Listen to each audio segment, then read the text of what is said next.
This is the G4 Plus, and this board is the most versatile, high-performance shortboard I make by far. It works in everything from knee-high mushy to double overhead, beach break, point break. It does it all.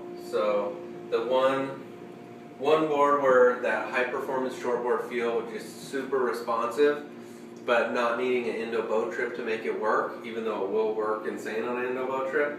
Your average day waves that are somewhat halfway decent, this board just has a spark about it, and the new tune-ups that I've done to it, it has just breathed a whole new life into this board. I've had about 3 different versions of this board over the last 15 years.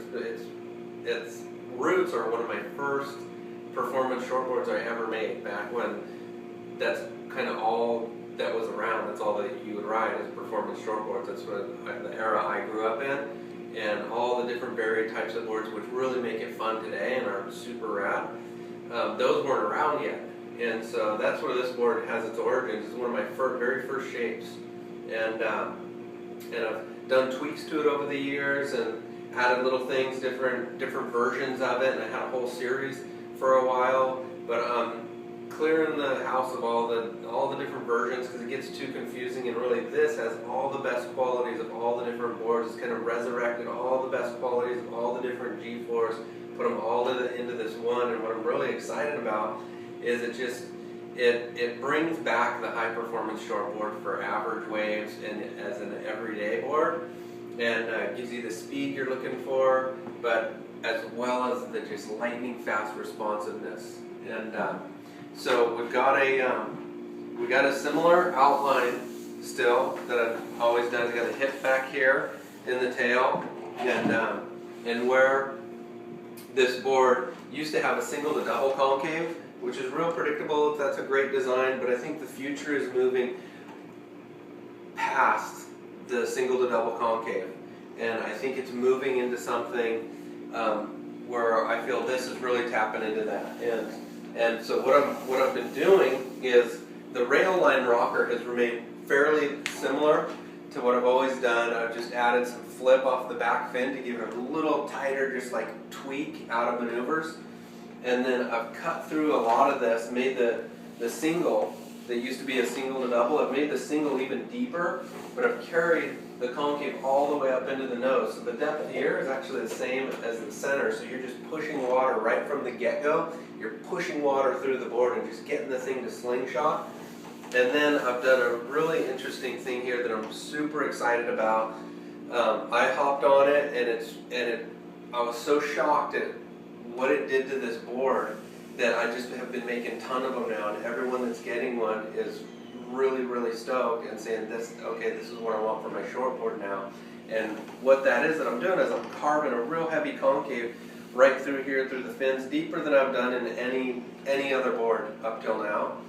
And it's working insane. It acts like a gas pedal for your back foot. So you can regulate speed. You get more speed than you ever had before, but it's speed you can regulate, not just out of control speed that feels like you're going to skip out off the bottom.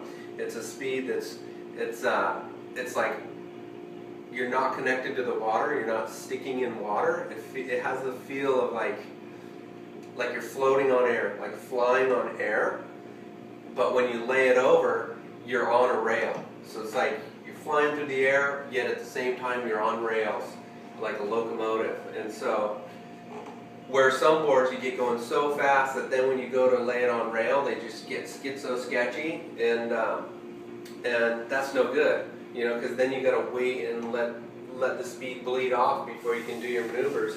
And so what this does, that harnesses the speed, adds more speed, but then regulates the speed like a gas pedal under your back foot, because really all your maneuvers, the sickest stuff is coming off.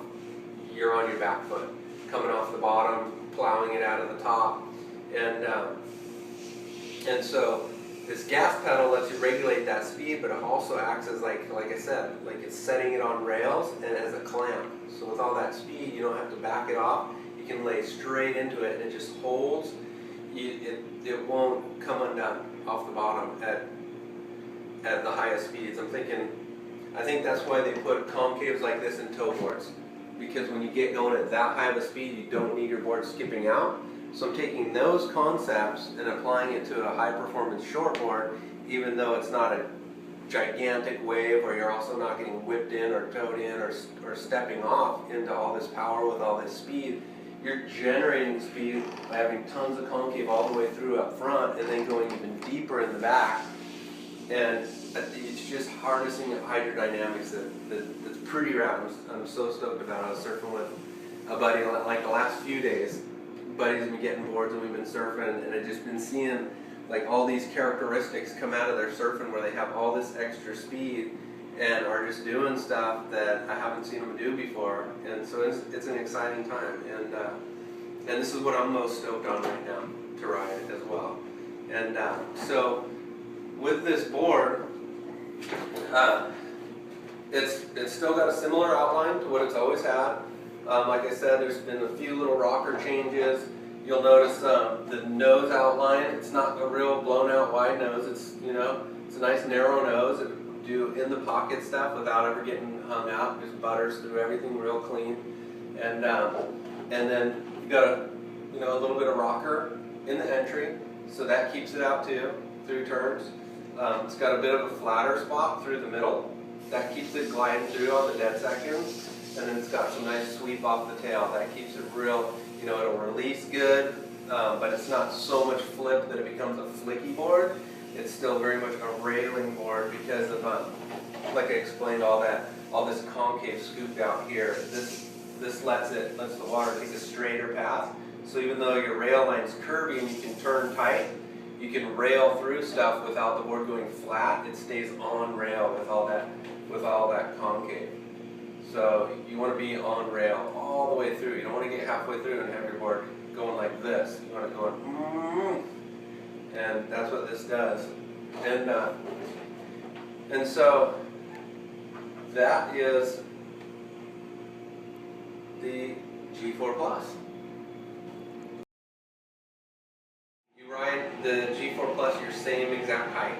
For instance, I'm 6 foot, 175.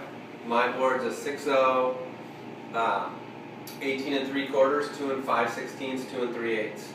And so you can, it just makes things simple. I think the modern high performance shortboard for fairly decent to really good waves, your board should be ridden your same height. It just matches your body type better, and it follows the curve of the wave in that performance realm. Anything here to like here, and but like I said, if you want to stay on a performance shortboard and in everything, which is what's awesome about this is its versatility, you can ride it in waves this big also, and in the small stuff it just feels more at home than a board with all that length.